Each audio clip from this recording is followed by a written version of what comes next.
Hi, my name is Chauncie Parchment, back here with another episode of Who's That Yogi. Today, our guest is Courtney Mace.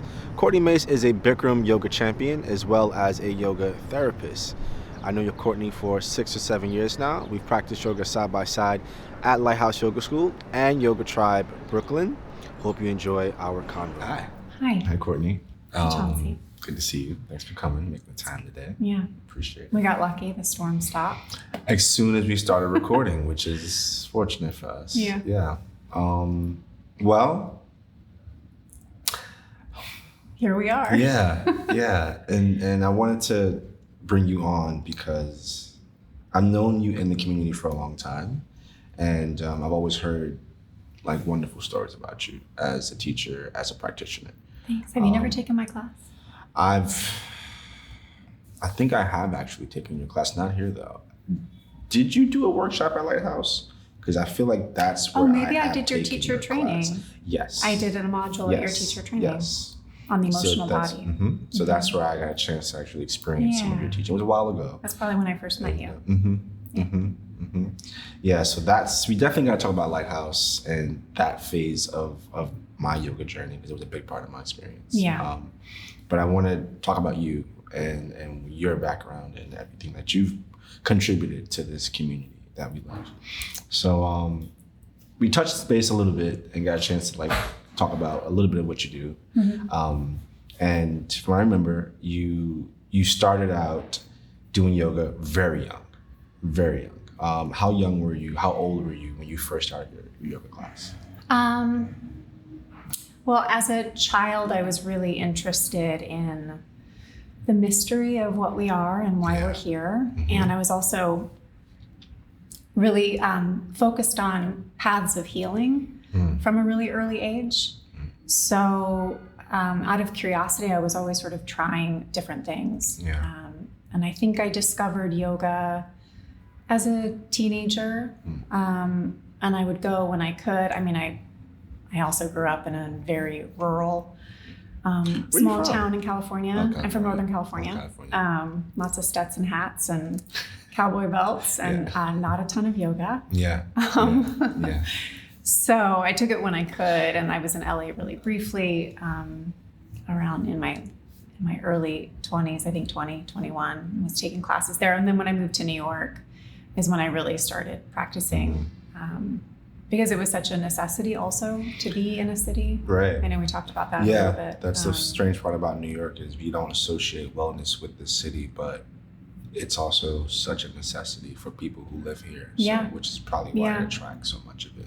I think so. You know, one of the hardest parts for me, I've lived here now for more than 20 years, but the hardest part initially and still is just the lack of land and connection to nature, which as a resource is something that's so essential for our health and well-being. It's true, So to not have that, I mean, yoga is good for anybody, anywhere, but I think especially it was so critical for me because I wasn't the lack of access. I wasn't tapping into that resource. You know? Yeah, a lot of people are like nature deprived. And it's becoming clearer that we need that. Spend time in nature, whether it's just Prospect Park, which we're close to now, or upstate or something like that. But whatever you can get your hands on, do it. Literally.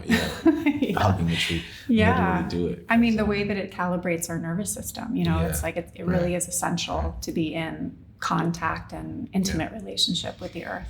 Yeah, for sure. So when you first get into, so you came to New York from California, you started in your early 20s doing yoga here. And Bikram class was your first? No, I was practicing at a studio. It was just Hatha yoga. It was which is now the Bhakti Center. Center on Second Avenue. Yeah. So it used to be Hatha yoga upstairs. I can't remember what lineage. And then downstairs was Sanctuary, which was my favorite restaurant. Everything was blessed. It was so beautiful. That's cool. So that was my hub. And then, you know, I would kind of float around the city and find other studios. And then eventually, with great reluctance, I made my way into a Bikram class. I definitely didn't want to love it. I thought it sounded ridiculous and way too intense. At the end of the class, I was like, oh God, I love it. That's how I felt too. Yeah. Yeah. Coming from a dance background, I would look for things challenging. Yeah. And I was going to different people at first. They have like a set beginner sequence that they do. It's not too challenging, but it's enough for your average person. But the hot yoga classes really was like I don't wait. I was like, oh, okay, this is, I feel this. I feel charged by this. So I resonate with you in that challenge. Yeah. So I was hooked. I was like, okay, it's on. And I tell people this all the time. It was really that class where I realized, I'd spent years at that point really searching and seeking all of these different paths. I was just so curious about the ways in which we heal and what we're healing. Yeah. And when I took that class, I remember standing there looking at myself in the mirror at the end and thinking, I've been outsourcing my healing my whole life. I've been looking outside of myself for someone to heal me. That's a great way to say it. And I realized in that moment, I have all of the resources I need to do this myself. Right. And so it really felt like an invitation to explore, all of the gifts that I possessed. And that's what's so empowering about yoga, I think. And it's like, I feel like we're in the business of preventative care with yoga and fitness and wellness. We're not waiting till something goes wrong. We're like, it's a lifestyle that you stay in, and that eventually will help keep you out of the doctor's office, hopefully.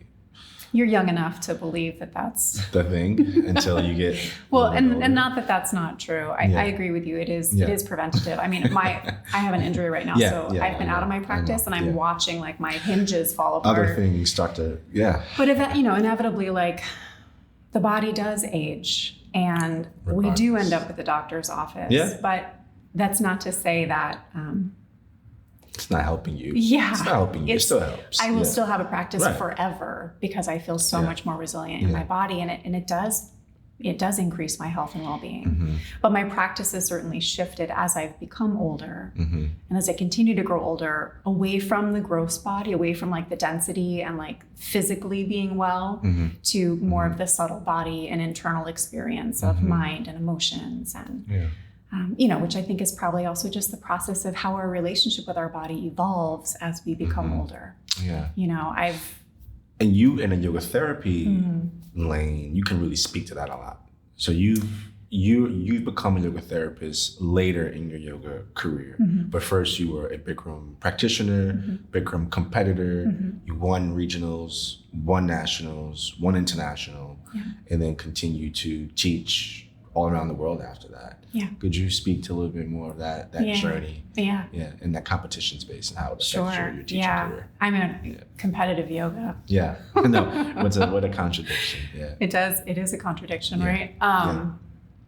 But we were speaking about this earlier, and you're like me, I love competition. Yeah. I love community that inspires one another to discover the possibilities of, push you past your limitations, the camaraderie of it all. Yeah, I really love that. But I'm also an excellent loser. Like there's zero stakes involved for me.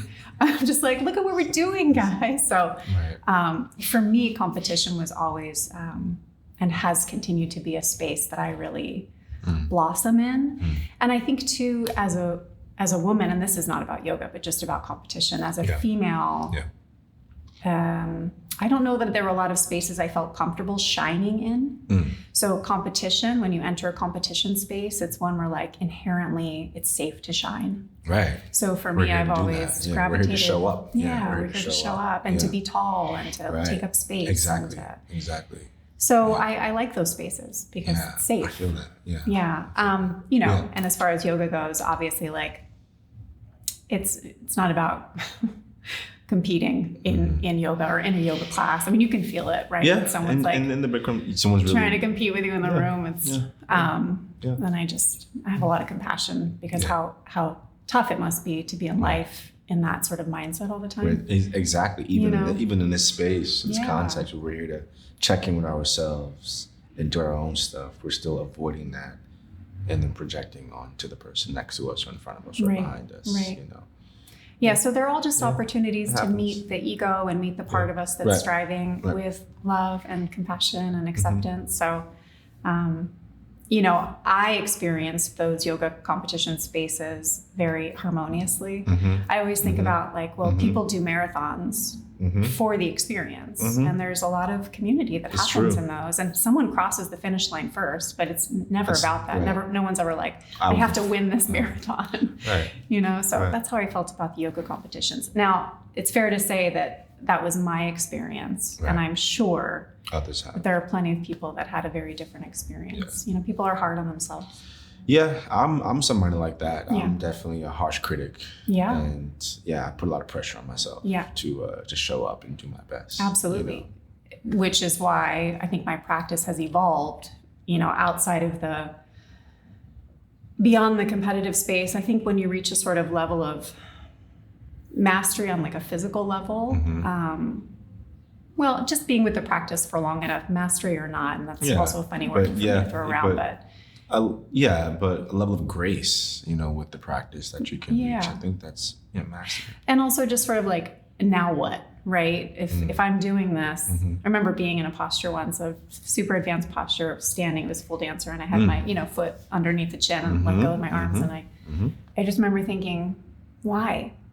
Like, what now? Right. Right.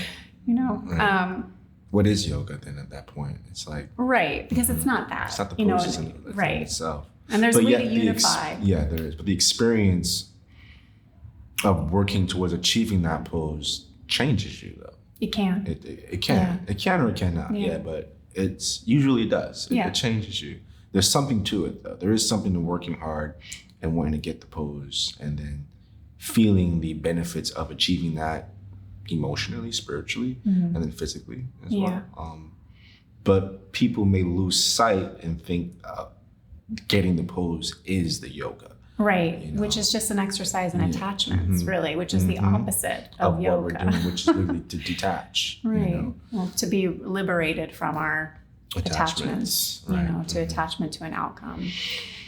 Yeah. So naturally the practice kind of evolved for me, and I got really curious about the process that was happening on a deeper level, on a subtle body experience. I'd always been really curious and interested in how emotions showed up in my yoga practice and when they showed up. And sometimes, so you were always curious about yoga therapy, even while you were competing in these competitions. Absolutely. You were already having these conversations and feeling these things internally. It was my yoga practice. That's why it was important for me. I mean, the other stuff was fun. The other stuff was like the community part, like the striving and the sort of exploring what was possible beyond this story of limitation that I may have had for myself. That part was just like the creative part of it, but the part that was always the most interesting for me, and the reason why I continued to return, is because I sought healing. I sought my own healing. And when I noticed those moments happening, it was the quiet moments, it was the subtle moments, it was the moments of beautiful and spontaneous emotional release that would happen. And I wanted to know more about why it happened, but more importantly, I think because I was already teaching at that point, I really wanted to know how to support that process for others, because that's the good stuff to me. That's the stuff that really has the potential to liberate us, and let us shine the way that we as souls came into this experience to do. Yeah. Beautiful. So a little bit after your yoga teaching and competing, when did you decide to make that transition Into yoga therapy. Into yoga therapy. Yeah. And how, I think it was actually, with Bikram, and especially in the early days before his fall from grace. Yes. We were so restricted. Yeah. And I understand, when you're teaching and 500 people at each teacher training, you have to have some boundaries around it. So there's the dialogue for those who aren't familiar with the series. And it's word for word. Right. And there's the class, and there's the temperature exactly and the humidity exactly and the rug and, you know, all the stuff. So there isn't a lot of room to bring yourself and your own experience into the class. Right. So, and I, you know, I really honored that. I didn't want to make it about me. I don't love classes when I step into the room and I feel like it's all about the teacher. Yeah, it gets cringy for me. It's tough. It's a challenging practice. Yeah. So at a certain point, though, probably about 10 years into teaching, I'd taken a little bit of a break. I was living in Hawaii for one of the winters in New York. Okay. The best winter in New York I ever had.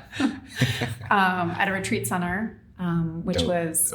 It was Kalani. It was community-based. Okay. I know this one. Cool. Yeah, it was, well, it no longer exists. It had been around for like more than 30 years. Wow. But it was a retreat center in Hawaii. It was a retreat center in Hawaii, but it was run by volunteers. Okay. Who would either come for a couple months or they lived there. Cool. Cool. Yeah, and it was really community-based. It was a mindful community, and it was really lovely to be a part of. And I went there and I didn't tell anyone, I didn't know anybody, and I didn't tell anyone I was a yoga teacher, and I didn't tell anyone really anything about myself. And it allowed me to show up into this space inside of this really loving community in this very powerful land and discover myself again without any sort of roles or attachments or stories. I just made music the whole time, which was cool. Everyone just saw me as like a music person. And no one knew you did yoga there? No, nobody knew I did yoga. I didn't teach. I took classes sometimes. And you're like this international champion. Yeah. Pretending to. Yeah, and it was nice. It was nice not to have. It was nice just to meet myself in that beautiful place and rediscover myself. But anyway, it was something in that experience. Maybe getting in touch with a new part of myself, and also just sort of putting the yoga thing down for a little while, putting the teacher role down for a little while. When I came back to New York and was teaching again, there had been a shift for me. I felt, probably because something in me had been healed by being in community and feeling belonging, I was able to show up inside the space of teaching and really be open to my students in a new way. I was able to share more of myself. And it began to invite me to share more of like what yoga meant to me. So I kind of was able to put down the script. And at that point too, I'd been teaching long enough to feel the confidence. How long were you teaching up to that point? At that point, it had been almost 10 years. 10 years? Yeah. Wow. What year was this? Probably 2015. Wow. Wow. Yeah. 10 years in. Okay. Yeah, so 10 years in. So, you know, at that point I felt like I had the experience and to be able to offer more of what yoga meant to me and about my own journey. Yeah, for sure. Yeah. So that kind of instigated for me, okay, well now if I'm more comfortable teaching like what's important to me in a yoga class, let's go back to this emotional body, koshas, somatic work, how we work with emotion, what's arising. So I, started feeling that out and seeing where I might be able to go and study. I have a similar experience as you, actually. That's kind of what drew me into the practice at first as well, is noticing how much lighter I felt after class, emotionally and mentally lighter. Yeah. I was kind of depressed when I got into yoga. So I really appreciated those shifts.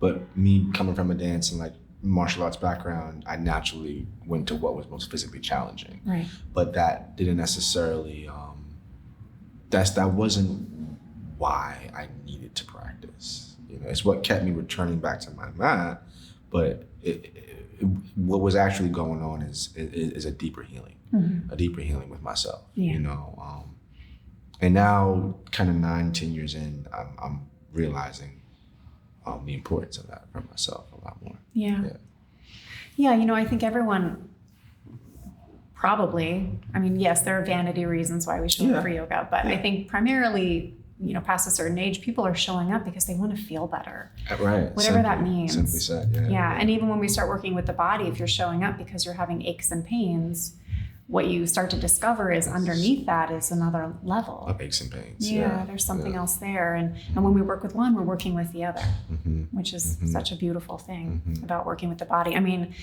this is such a sacred instrument, and it's so gifted. And when we can stop looking at it like just this sort of, I don't know, people say meat suit, and I hate hearing that. Rotting sacks of flesh. Yeah. I mean, it's this is divine. This body is divine. It's soft technology.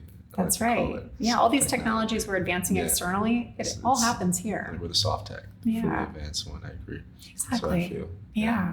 And that's what we're doing also in these practices, is once we get past the like, okay, now the body is back at like homeostasis. Now the body is, we're not sick. Now what? Now we can really talk about not just wellness. Exactly. But like thriving. We're up leveling. Yeah. We're going to use this instrument for what it can do. Right. And the human potential still hasn't been quite tapped into fully. It's where we're seeing new people like Wim Hof, Alex, people who are able to achieve new things, new physical, emotional feats. Yeah. So I think it's unclear as to how far the human body can go. And science is kind of starting to dive deeper into the knowledge of the connective tissue and fascia, the intelligence there, the intelligence of the gut, the intelligence of the heart. Yeah, it's brilliant. And that's really what yoga is. Yeah, I mean, you go back, like that's really what the yogis were doing. Yeah, the yogis were working on these superpowers. They were there already. And it's kind of, it's mind-boggling to me how advanced they were with such, I guess, little resource, you know? And here we are with so much resource. Yeah. And such little advancements, you know, in certain directions, you know. It's all out there. You know, it's like you read Vedic texts and they're talking about quantum physics. Right. And you're like, how did they know? Yeah. They're, you know, they Googled it. I know we didn't like Oppenheimer, but Oppenheimer often, there's a famous interview of Oppenheimer referencing the Vedas. It's not that I didn't like him as a person. Well, I thought the movie was a little overhyped. The movie was, just saying. Yeah, but him as an individual, there's a famous interview of him, and he's speaking about his creation and him reading the Vedas, and the Vedas already predicting this creation. Yeah, you know, which is profound. Because they were tapped into the instrument of the body. Yeah, and they knew how to connect. And there's this like field. There's this consciousness field that we're all. That's why they did the studies with rats, where it's like you can teach a rat one thing in Tokyo, and then rats in New York are doing the same thing. You know, how is this happening? Right. You know, same for humans. Yeah. You know, so yoga is really advanced in that way, and yoga therapy seems to be a lane that doesn't get enough attention. I feel spotlight as it deserves. All of yoga should be therapeutic. It is. You know, it should be inherently. Yeah. But the way I've noticed in America, with more contemporary yoga schools, they've sort of distilled therapeutic aspects out of it and sort of stripped it down to being a fitness, you know, practice. Well, primarily. Also, we should specify that we're talking about asana, right? True. Which is one part of the yogic system. And I think that's what it is, too. Yeah. I think because Americans have gravitated to asana, and that has been like what we associate yoga to be. Right. We missed out on what yoga truly is here. Yeah. And I don't know if that's just a product of our culture, or just the way it may have been introduced to us, you know. But we've done ourselves a disservice in that, because there's so much more to it than just looking good, you know, and feeling good. You know, my hope, and this is something I loved about Bikram, because people would show up because they didn't, you know, they want to look good for the summer, the bathing suit. And I thought, whatever, you know what, whatever gets them in the door. And there's nothing wrong with that. Right. There's nothing wrong with wanting to essentially love yourself, feel good about yourself. But it's a doorway, and it opens up opportunities for more. Yeah. So I see, you know, on the optimistic side, the popularity of yoga now, which is vastly different than it's ever been in my lifetime. That's true. That is true. As an opportunity. And yes, there's a lot of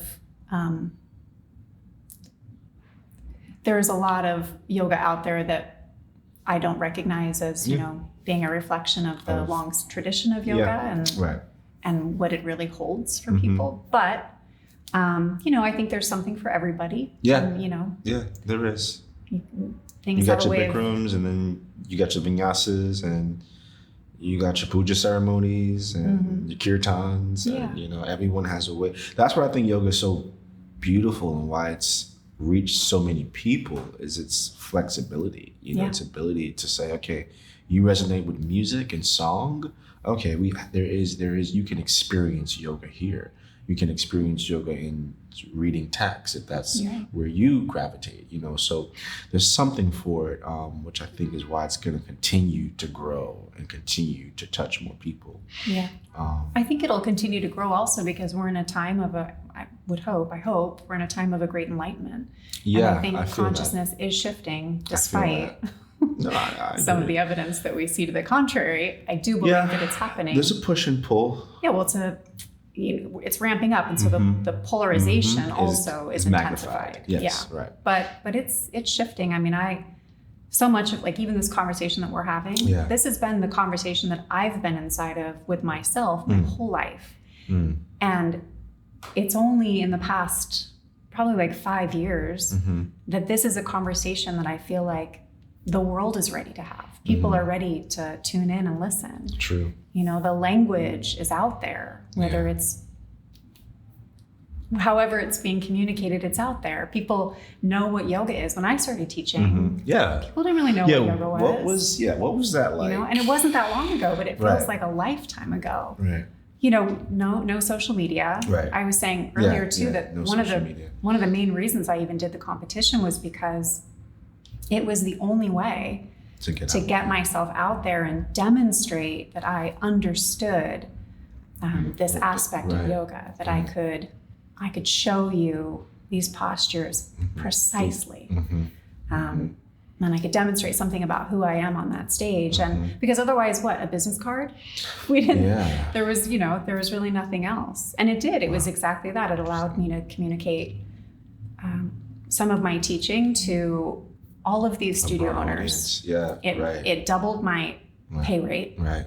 It allowed me to travel all around the world. So it was a business huge move, benefit. in that sense. Nowadays, there's social media. So if you want to post pictures of yourself doing yoga, people seem to love that. I'm 29, 30, so I'm at the age where I grew up with Facebook. Yeah. Instagram was like just starting to kick off when I was in high school. Right. And but I still came from this. I was still a part of a generation of artists, me being a dancer and an actor, where you had to show up to the dance studio, you show up to rehearsal, right? And the choreographer, the dance director, the captain of the dance rehearsal is gonna say, hey, someone's supposed to have an audition on Thursday, show up to the audition, and then you may know one of the people who's running the audition, and they may look out for you, but that's sort of the way you navigate it. You had to be in the community, right? You had to be a part of it in real time. Yeah, in real time while it's going down. You can't be separate from it and expect to get in somehow. Like it just, that wasn't even a thought. That wasn't even a thought. It was like, well, if you want to, you have to show up. You had to go to the show. After the show, wait around, talk to the artist, talk to the director, talk. You got it. That's how it goes. Real relationships. People have to see your face and know your face, and then know your talent and your skill set on top of that. But now things have changed, and anybody can grab a camera and record themselves doing something and come across as an expert in it, with the right amount of content they can put out. And as much as I appreciate the accessibility social media has given us, and the ability to reach a broader audience, to promote entrepreneurship, which I'm all about hustling, and I'm all about people making their lives work for themselves. The integrity has been lost. And that's what I like have a little issue with that. I'm like, the integrity is really important for me, because yoga is, we're in a space of helping other people become better people, helping ourselves become better people, And that to me is not something you play with, it's something that is honorable. Yeah. And you should approach it that way. So I feel like when people kind of just jump on and like you put in a lot of work without even knowing if it's going to get you somewhere, whereas now people already know if I take this route, it's going to get me somewhere. They already are into the result and the destination without really appreciating the process of not knowing, which could immerse you in the present moment and really get into it, and let that take you where it may take you. So I don't know. It's a bit of a double-edged sword with the social media. Yeah, it's tricky. It's definitely I'm terrible at it, so I shouldn't be offering any advice. I'm not but the best at it. when I have something to say, I say it. Yeah, right. And I don't, I don't have a lot of followers because I'm not out there. Yeah, and it's strange because someone like you who has all the accolades that matter, to get someone to that level is not investing their energy in marketing through social media, but you have on the flip side someone who none of that, but is fully invested in a marketing plan, is reaching a broader audience, and that's the importance of this show too, is to help people reach and to be seen by those who may not know them, who need to, and tell these stories that need to be shared. So that's, well, then thank you for having me. Thanks for coming through. I'm very happy to be here. Trying to get it out, It's tricky. It's tricky, I think, to exist in our culture in general, and to be corralled by your own integrity. I think that I don't know. I mean, this could all be about social media and just making your whole life for sale, which I think is so bizarre, but it's certainly happening. You were talking about being attached to people will take a 200-hour teacher training and think, be like, I'm a yoga teacher now, which whatever, that's fine. No judgment. Yeah. However, for me, what's always inspired anything I've ever done, whether it's acting or music or anything I'm creating, it's always for my first and foremost, my own process, my own deepening, my own understanding. Because I think only from that do I have anything to offer anyone else. So, or maybe it's selfish, I don't know. But no, it's just, if you love it, you're gonna do it. It may make sense for your career progression. And you should be strategic about that, with your time and energy. But ultimately, it's for you. It's for you. And if it makes you a better you, it's gonna make you a better teacher, a better whatever it is you're doing. When you say that, it makes me think about the difference between knowing something theoretically and knowing it through the experience. I think that we're here to have experiential wisdom. We can know it. I mean, how many times you've heard the same thing in class 100 times, and then one day it lands in your body and you go, aha. Now, that cue resonates now. And we got to know it here. We got to know it in our limbs and in our cells for it to really be knowledge. Right. And that's why I admire you wanting to explore yoga therapy so much, and then coming from the Bikram background, which gives you a script, it gives you things to say down to the T, and then you want to just be like, I got a lot more that I want to share. That I feel that resonates with my body. And I think that's what makes you a real teacher. Thanks, Chauncie. Someone who's going to be able to share what they know firsthand. I will say that the script was really supportive. I think that there's that beautiful balance, and this shows up even in yoga therapy between structure and freedom. And when you're learning anything, you got to learn the scales before you're going to riff.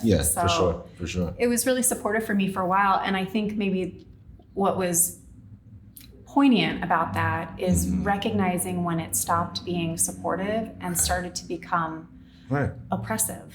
And that takes our relationship with ourselves, right? And also to trust. I was afraid to step away from the safety of that container and really open myself up to being seen and heard in the room. That was scary for me. Which is also why it was so rewarding and continues to be. That's also the social media thing. It's like, I love talking and sharing, but Yeah, like you're putting myself great out at it. there, Yeah. and that's a little scary. And again, coming from a time when we didn't talk about this stuff. This was very private. So now it's like, oh, it's okay to talk about this, and I don't fully trust it yet. Yeah. So like a little word, a you little can share wisdom as at a much as you time. want Yeah. because now people are just opening It's up time. and just It's definitely time. it's time Yeah. to let your voice be heard and share your story. Yeah. Because otherwise no one's gonna know and you'd be surprised. You'd be surprised who's like, yo, honestly, yeah, that was it right there. Yeah. I felt that, know. So It's time. But you did your yoga therapy training with Phoenix Rising? Yes. Phoenix Rising Yoga Therapy. I think they were the first, I think they're the oldest yoga therapy school in the States. Okay. I'm pretty sure. Cool. And there's a lot of range of what yoga therapy is. So people teach it very differently. And even I think traditionally in India, when we're talking about just using asana for therapeutic reasons, it's very allopathic. It's like, oh, you've got some pain in your body, or you have a lung condition. Right. We're going to assign you these shapes, these postures. Although that's traditionally also involves a lot of pranayama usually. For the work that I do as a yoga therapist, it's more holistic in that it sort of involves more of the whole system of yoga, and the shapes of traditional yoga postures may or may not show up in a session. It's really, it's not necessarily allopathic. People might come in because they're experiencing pain in their bodies that's not being met or cared for in other ways.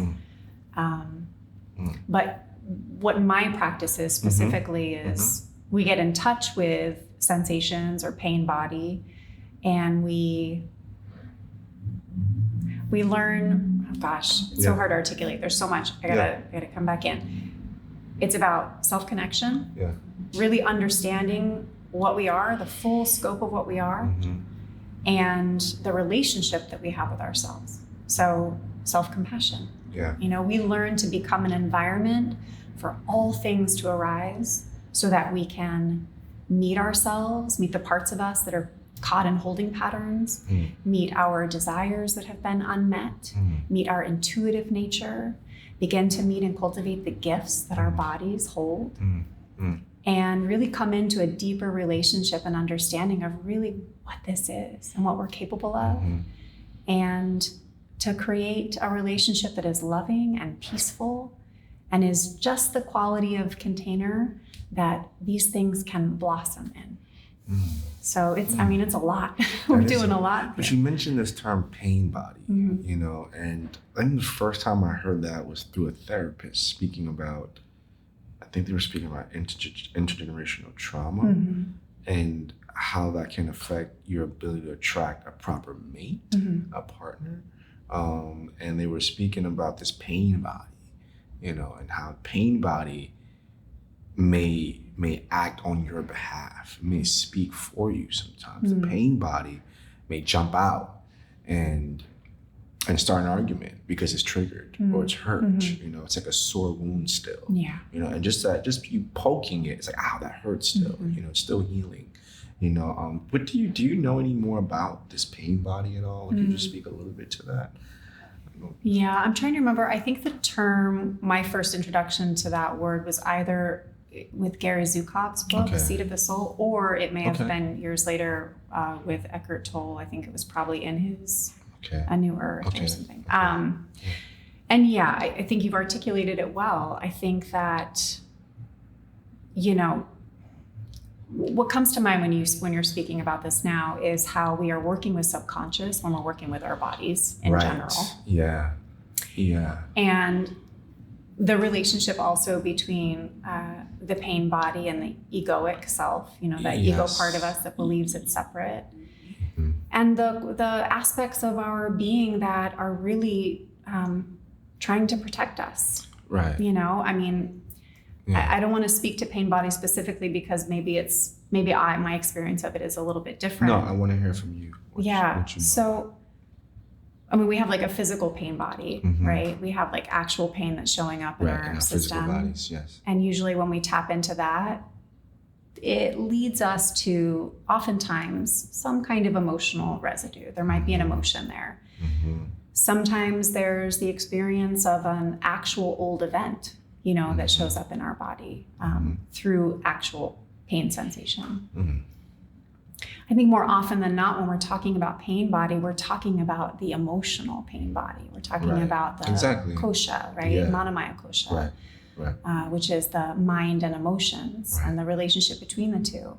And these things are inherited. I mean, they're passed down as information cellularly in our body. And they're also passed down through stories and through belief and through what we're taught from our loved ones and from our communities.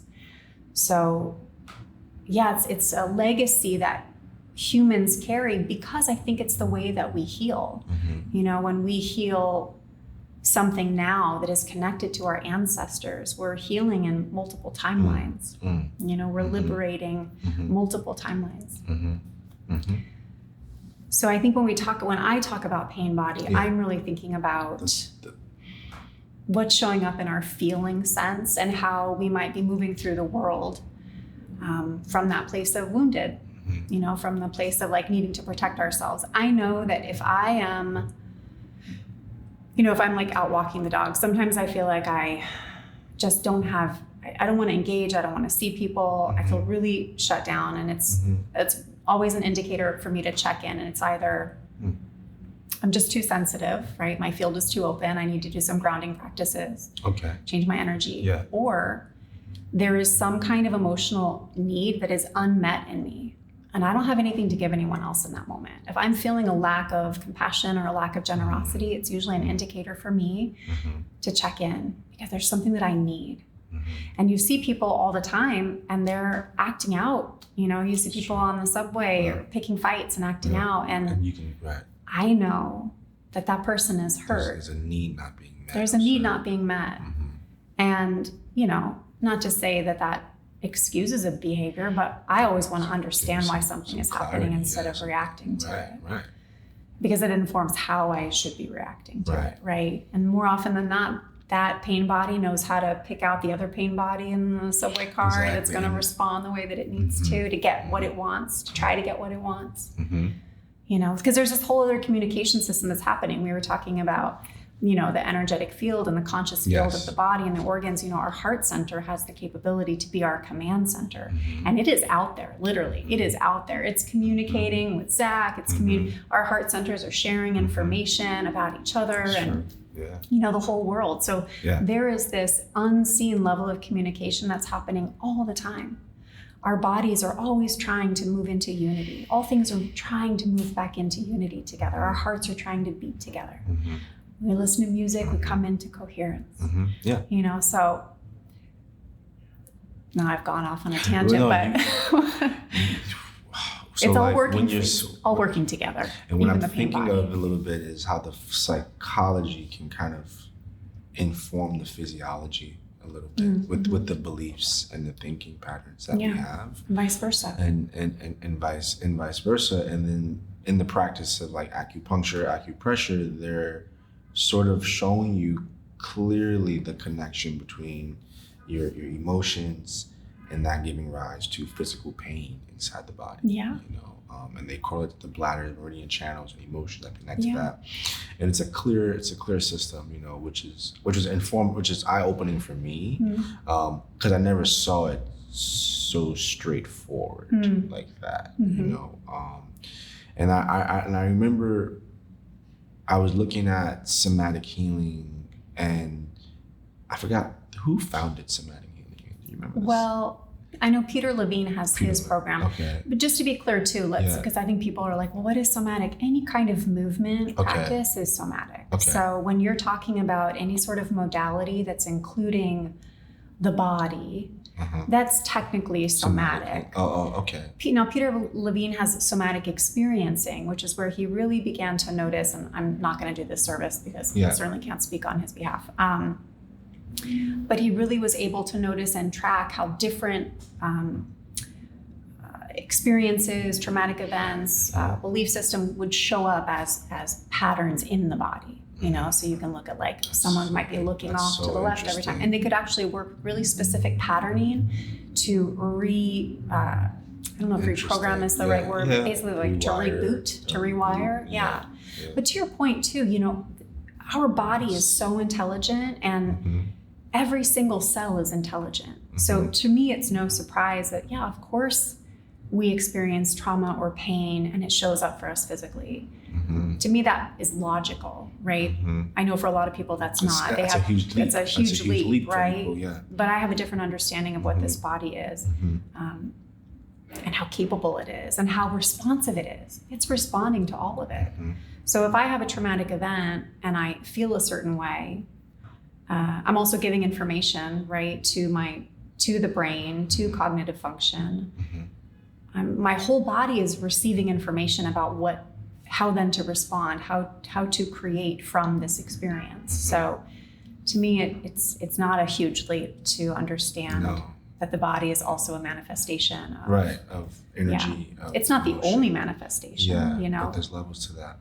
And then I think this. So if I remember, like somatic. So he was studying animals. I believe like they're like deers in particular have a trauma. Yeah, have like a trauma response to being hunted. Waking the tiger. I think. And they do this convulsion. Shake it off. There's a completion of an energetic response. There's a completion of emotion, right? Yes, a completion of energetic response, yeah. But as human beings, we don't allow ourselves to have the full completion. When you really start to work with emotion and allow emotion to move when you feel safe to do so, you begin to learn that they're not long. They don't take a long time. Because we've been afraid of emotions, and especially difficult emotions, for so long, we think that there's huge things that are gonna like pull us under.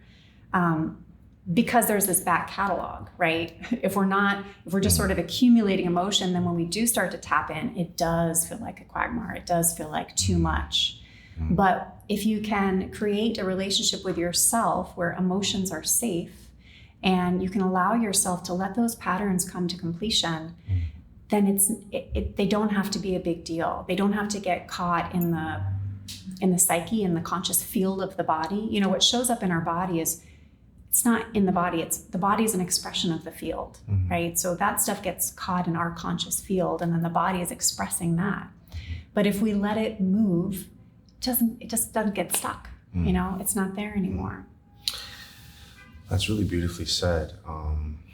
Well, I know we could go on all day. We can, yeah. As I'm talking to you more, I'm like, you know, I really want to spend more time just learning from you, because you have so much to share in a yoga therapy space, but also from all the years of experience you have practicing, competing, teaching, being depressed, and being human, being human, lost, you know, being human, you know. So through all of that, though, you come out, you know, whole, you know, and someone who's still showing up, you know, someone who's still learning and growing and expanding, and then quit, you know, then take themselves out. We all have our moments, you know, but for the most part, you seem to continue to move, you know, which I think is admirable, you know, and amazing. So I want people to know how they can connect with you, how they can learn from you, study with you, practice with you. Would you mind sharing where we can find you and how we can find you? Yes. So I live I'm just kidding. Yes, I am on Instagram. Yes. On occasion. Yeah. No, I'm there. You can find me. I'm at Human Potential Movement. Okay. And I always announce when I have things coming up there. Yes. I also have started a YouTube channel. Okay, great. It's Slow Yoga with Courtney. All right. And true to its name, I have been pretty slow posting. So currently there are 2 videos up. It's therapeutic yoga. And they're great. And they're great. Yeah. I have another one that should be uploaded soon to hold space for those that are dealing with difficult emotions, maybe some grief. Cool. Yeah, those are probably the 2. And then you can find me through my website. Yes. CourtneyMace.yoga. Okay. or CourtneyMaceYoga.com. And you're open for privates and Yeah. group classes and all those things? Yes. I do workshops pretty regularly. Okay. I teach online. Okay. And I have a private client practice online via Zoom Okay, great. for yoga therapy. Cool. Yeah. Are you in studio right now anywhere? Or Not currently. Not currently? Okay. Kind of floating around, All right. but All right. I'll let you know when I am. Yeah.